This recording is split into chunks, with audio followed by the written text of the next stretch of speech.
Namutla ang mukha ng abogado niya. Ibig kong sabihin, parang naubusan siya ng dugo sa katawan.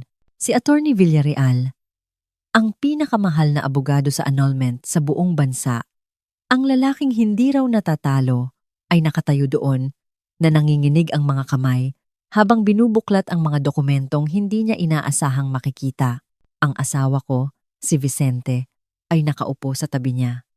Pinanood ko kung paano natunaw ang mayabang na ngisi sa kanyang labi parang sorbetes sa ilalim ng tirik na araw. Napalitan ito ng purong takot. Ang lalaking nagpalaya sa akin sa sarili niyang bahay. Ang lalaking tumawag sa anak namin ng kung ano-anong masasakit na salita. Ang lalaking nag-akalang kukunin niya ang lahat sa akin. Sa wakas, naintindihan na niya. Talo na siya. Pero hayaan niyong ikwento ko kung paano ako nakarating dito. Dahil 7 linggo na ang nakararaan. Ako ang nag-aakalang tapos na ang buhay ko. Ako si Marian. 24 taong gulang. Sa loob ng 10 taon, akala ko ay mayroon akong maayos na pagsasama. Hindi perpekto, pero maayos. Isa akong forensic accountant bago ako naging nanay at magaling ako sa trabaho ko. Trabaho kong hanapin ang mga tinatagong pera. Binubuking ko ang mga nakawan sa kumpanya na akala ng mga ehekutibo ay hindi mahuhuli. Pero noong 2 taong gulang pa lang ang anak kong si Hazel at na-diagnose na may hika at mahinang baga, kinumbinsi ako ni Vicente na manatili sa bahay. Kailangan ka niya, sabi niya. Sapat naman ang kinikita ko para sa atin, sabi niya. Kaya isinuko ko ang karera ko para palakihin ang anak namin at suportahan ang mga pangarap niya. Nakakatawang isipin kung paano nagbabago ang ihip ng hangin. Nagsimula ang gabing iyon ng Martes tulad ng nakasanayan. Nagluluto ako ng sinigang para sa hapunan. Si Hazel ay gumagawa ng assignment sa mesa sa kusina. At umuwi ng maaga si Vicente. Dapat ay naging babala na iyon sa akin. Hindi umuuwi ng maaga si Vicente. Pinaluwag niya ang kanyang kurbata, umupo sa tapat ng aming anak, at kalmadong inanunsyo na nag-file na siya ng petition for legal separation at annulment. Ganoon lang kasimple. Parang sinasabi lang niya na nagpa-laundry siya, pero patuloy siyang nagsalita. At bawat salita ay parang suntok sa sikmura ko. Gusto niya ang lahat, ang bahay sa village, ang mga sasakyan, ang mga investment accounts. Nakuha na daw niya si Attorney Villarreal at dapat tanggapin ko na lang na matatalo ako. Pagkatapos ay tumingin siya kay Hazel, ang aming 8 taong gulang na anak, na nakaupo doon at naririnig ang lahat. Sinabi niya ang bagay na hinding-hindi ko makakalimutan. Sinabi niyang hindi niya kailangan ako o ang sakitin at mabahong anak ko. Tinawag niya talagang mabaho at pabigat ang sarili niyang anak dahil sa gamot at nebulizer nito. Humagulgol si Hazel, niyakap ko siya habang gumuguho ang mundo ko. At si Vicente ay nakatingin lang sa amin na parang naiinis. Na tila ang sakit namin ay abala lang sa schedule niya. Tumunog ang doorbell. Siyempre naman, kapag nagkakandaleche-leche ang buhay mo, laging may dumarating para mas lalo pang magpagulo. Pumasok ang nanay ni Vicente, si Doña Dolores, nang hindi man lang kumakatok. May sarili siyang susi, natural. Si Doña Dolores ay walang konsepto ng respeto o boundary. Pumasok siya sa kusina ko na parang siya ang may-ari, na siguro ay iniisip niyang siya na nga ngayon, at agad na nagsimulang sukatin ang mga bintana. May dala siyang maliit na medida mula sa kanyang designer bag at sinusukat niya ang mga dimensyon para sa bagong kurtina habang umiiyak ang apo niya sa mga bisig ko. Hindi ako kailanman nagustuhan ni Dolores. Mula noong ipakilala ako ni Vicente, ipinaramdam niya na hindi ako sapat para sa kanyang precious boy. Galing ako sa simpleng pamilya. Sa State University lang ako nag-aral. Wala akong apelyidong kilala. Sa lipunan, sa loob ng 10 taon, nagpaparinig siya tungkol sa luto ko, sa paglilinis ko, sa pagpapalaki ko kay Hazel. Ngayon, nagtagumpay na siya. Sinabi niya kay Vicente na proud siya dahil sa wakas ay ginawa na nito ang tamang desisyon. Sinabi niyang alam naman daw niyang pera lang ang habol ko. Ang irony ng sinabi niyang iyon ay magiging malinaw sa huli. Pero noong mga oras na iyon, masakit lang. Binigyan ako ni Vicente ng 48 oras para mag-impake at umalis sa bahay niya. Ang bahay na tinirhan ko ng 8 taon. Ang bahay kung saan ko pinalaki ang anak namin. 2 araw para burahin ang 1 dekada. Hindi ako natulog ng gabing iyon. Nakaupo ako sa kwarto ni Hazel, pinapanood ang paghinga niya at sinusubukang intindihin kung paano nasira ang lahat. Inisip ko ang mga senyales na hindi ko napansin, ang mga gabing nasa opisina raw siya, ang mga business trip na dumalas, ang pagngiti niya sa cellphone sa mga mensaheng hindi ko nakikita. Masyado akong naging abala sa pagiging mabuting ina, kaya nakalimutan kong nagiging invisible na asawa na pala ako. Kinabukasan, habang nag-iimpake ng mga kahon sa kwarto na parang bisitang pinalayas, may nakita ako. Isang bank statement na nalaglag sa likod ng nightstand ni Vicente, buwan na ang nakararaan. Muntik ko nang itapon kasama ng mga alikabok, pero mahirap alisin ang nakasanayan. At kapag gumugol ka ng maraming taon sa pag-aanalisa ng mga dokumentong pinansyal, hindi mo maiiwasang tumingin sa mga numero. May mali. Masyadong maliit ang balanse. Alam ko kung magkano ang kinikita ni Vicente. Alam ko ang gastos namin sa bahay. Hindi tugma ang kwenta. Dapat ay mayroong 3 beses na laki nito sa ipon. Nasaan ang pera namin? Isinilid ko ang papel na iyon sa bag ko. Sa oras na iyon, hindi ko alam kung bakit. Siguro kutob o baka ang forensic accountant sa akin na tumatangging palampasin ang isang discrepancy. Pero ang gusot na papel na iyon, ang magbabago ng lahat.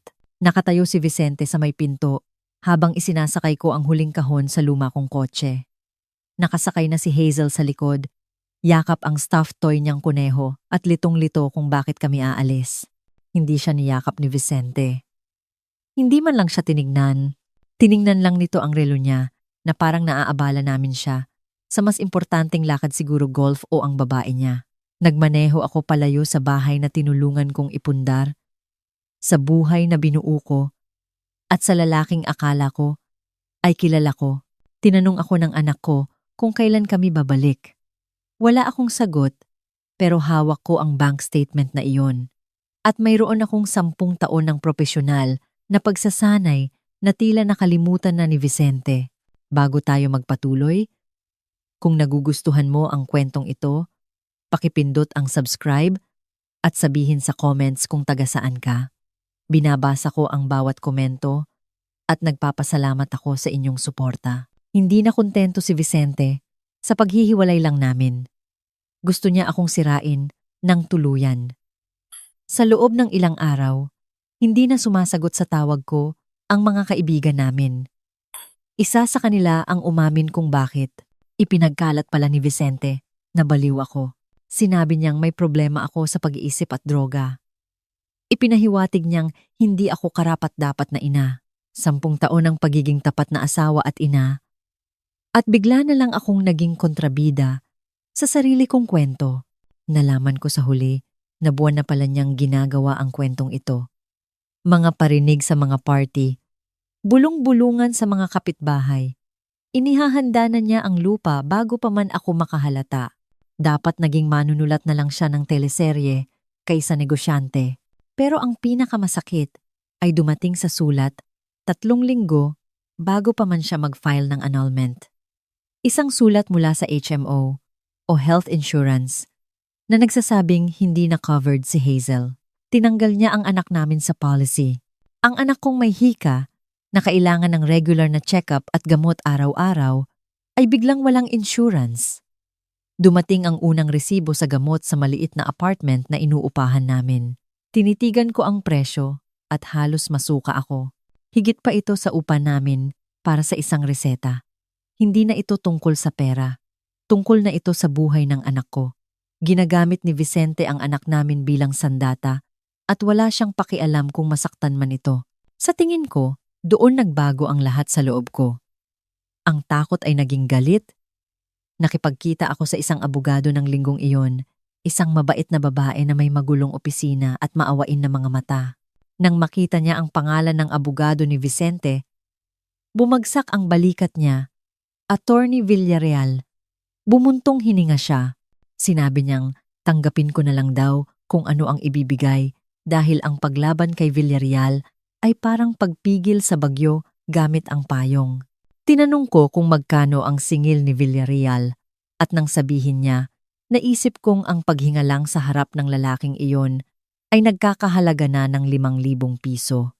Ilang araw ang lumipas, kinailangan kong pumunta sa opisina ni Vicente.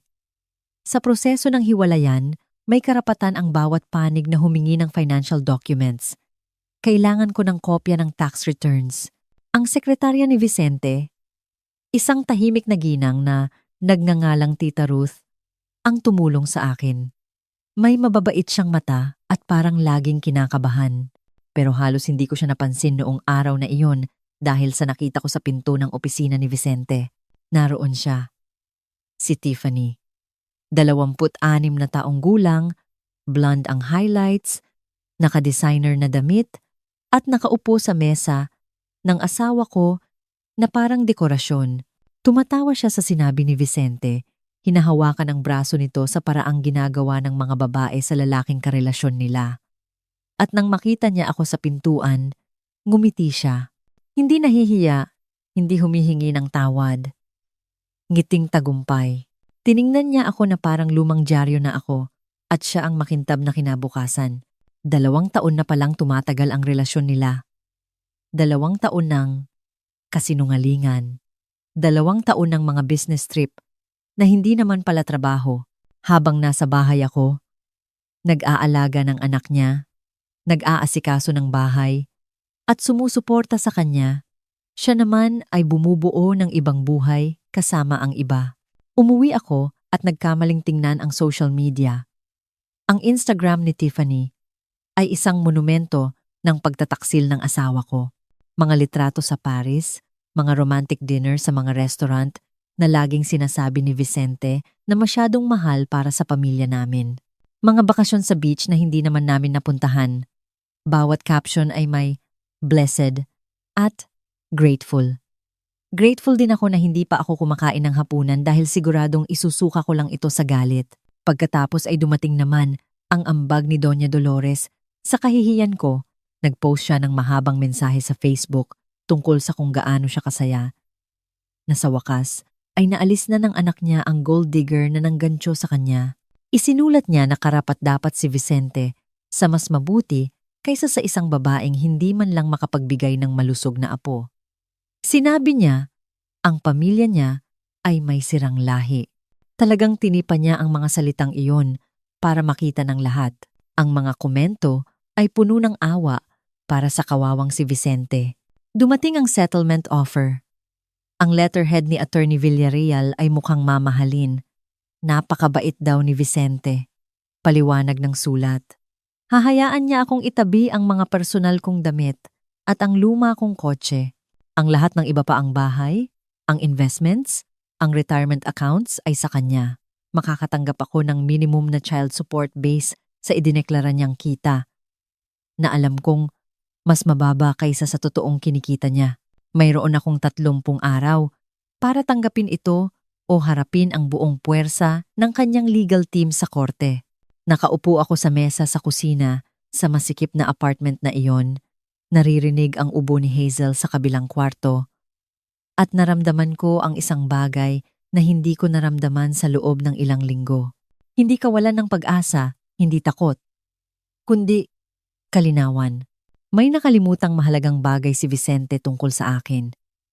Ang naalala lang niya ay ang asawang nagluluto ng hapunan at ngumingiti sa mga insulto ng nanay niya.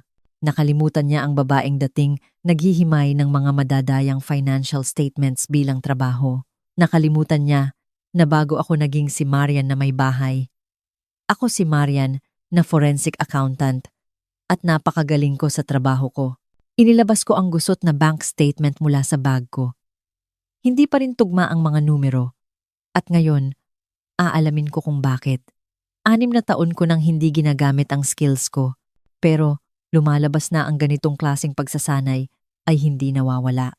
Naghihintay lang ito, parang computer na naka-sleep mode handang magising kapag kailangan mo.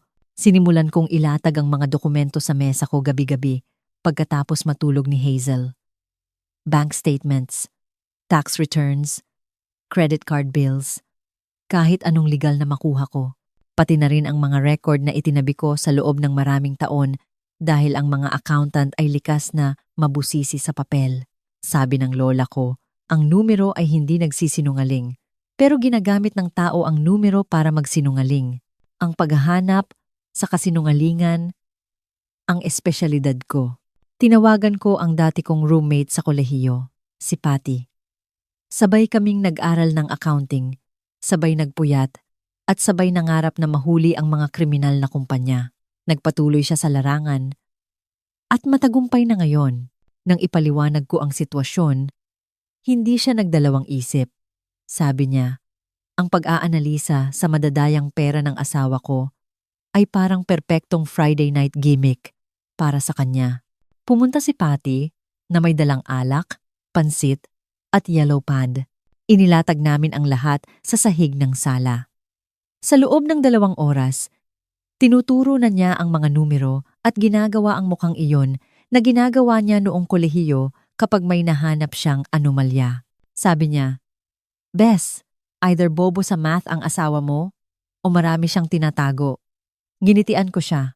Magaling sa math si Vicente. Ngumiti si Patty. Edi, magsasaya tayo nito. Samantala, lalo pang naging agresibo si Vicente. Nag-file ang abogado niya para sa full custody kay Hazel. Ang rason? Wala daw akong trabaho at pera para suportahan ang batang may sakit. Ang lalaking nagtanggal sa sarili niyang anak sa health insurance, ang tumawag dito na mabaho at sakitin, ay gusto ngayon ng full custody. Alam kong hindi niya gustong maging tatay. Alam niyang ang pagbanta na kukunin si Hazel ang wawasak sa akin. Pero hindi ako susuko. Hindi na ngayon. Ang unang nadiskubre namin pagkalipas ng 3 gabi, mga nakatagong accounts. Nagbukas si Vicente ng investment account sa ibang bangko. Ang kabuuan ay mahigit 10 milyon peso, perang kinukurakot niya mula sa kita ng negosyo sa loob ng maraming taon. Perang dapat ay conjugal property. Perang dapat ay pambayad sa gamot ni Hazel. Pero ang bahay ang tunay na revelasyon.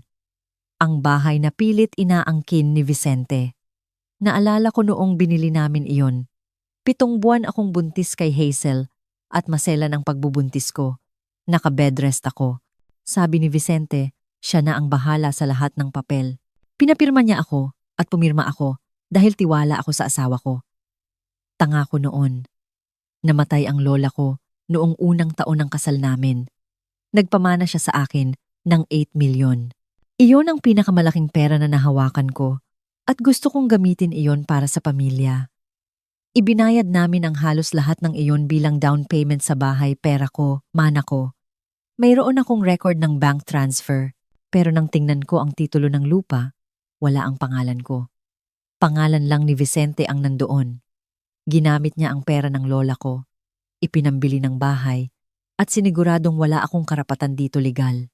Tinawagan ko si Patty ng hating gabi. Bes, may pruweba ka ba? Tanong niya. Sinabi kong nasa akin ang mga lumang resibo ng bangko. Sabi niya, napakayabang o napakatanga ng asawa mo. Baka pareho, ililibing natin siya. Pero may nahanap pa kami. Mas malala pa, isang shadow company. Mga transaksyon na mukhang textbook embezzlement o pagnanakaw sa sariling kumpanya. Hindi lang sa akin nagtatago ng pera si Vicente. Nagnanakaw din siya sa mga business partners niya. Tinuruan din ako ng lola ko na laging magtago ng emergency fund na walang nakakaalam. Mayroon akong konting ipon sa isang account na hindi alam ni Vicente. Hindi ito kalakihan, pero ito ang gagamitin ko para lumaban. Kailangan ko ng abogado na hindi takot kay Attorney Villarreal. At nahanap ko siya. Ang pangalan niya ay Attorney Camille.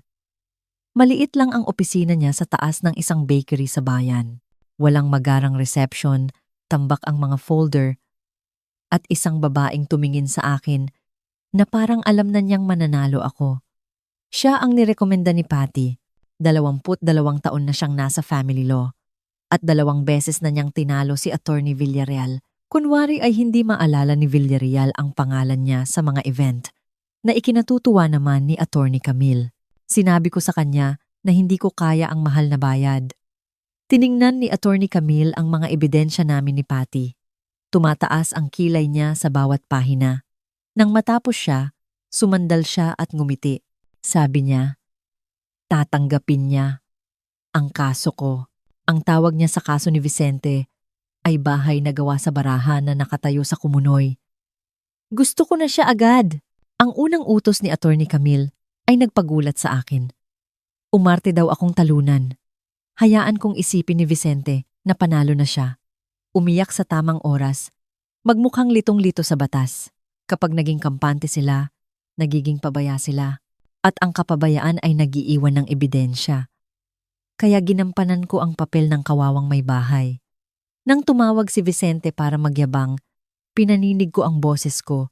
Tumawa siya at sinabing, buti naman, natauhan ka na. Samantala, bumubuo kami ng kaso na tatapos sa kanya. Nagtrabaho kami ni Patty gabi-gabi. Bawat pisong tinago niya, bawat account. Ang total na tinago niya ay hindi lang 10 milyon. Umabot ito ng halos 5 na milyon. Nagnanakaw ang asawa ko hindi lang sa akin, kundi pati sa BIR at sa mga sosyo niya. Kriminal siya. Ang ebidensya tungkol kay Tiffany ay halos nakakatawa. Ibinili siya ni Vicente ng kotse, alahas at nirentahan ng kondo sa BGC. Ang masakit, ang resibo ng lahat ng ito ay nakapangalan sa kumpanya bilang business expense. Kaya hindi lang siya nambababae, tax evasion pa ito. Pagkatapos, lumapit si Tita Ruth, ang sekretaryang tumulong sa akin. Tumawag siya isang gabi at nakipagkita kami sa isang coffee shop. Sinabi niya ang lahat. Nakita niya ang pagbabago ni Vicente. Nakita niya ang mga pekeng resibo. Ginagawa niya lang ang trabaho niya noon dahil kailangan niya ng pera. Pero 5 taon na ang nakararaan. Ang anak ni Tita Ruth ay dumaan sa hiwalayan at inagawan din ng karapatan ng isang mayaman na asawa. Nang makita ni Tita Ruth ang ginagawa ni Vicente sa akin at kay Hazel, may naputol sa loob niya. O baka may nabuo. Inabot niya sa akin ang isang makapal na folder. Andoon ang lahat. Mga dokumentong akala ni Vicente ay nabura na. Ang kumpletong paper trail ng pandaraya niya. Sabi ni Tita Ruth, matanda na ako, Hija. Pagod na akong magtakip sa masasamang tao. Halos maiyak si Attorney Camille nang makita ang dokumento. Mayroon kaming 3 kopya. Isa sa korte, isa na ipapadala sa BIR, at isa na dadating sa opisina ng mga business partners ni Vicente. 2 araw bago ang huling pagdinig. Dumating ang araw ng pagdinig. Ang judge ay si Judge Ferreira, kilalang terror at walang pasensya sa mga sinungaling.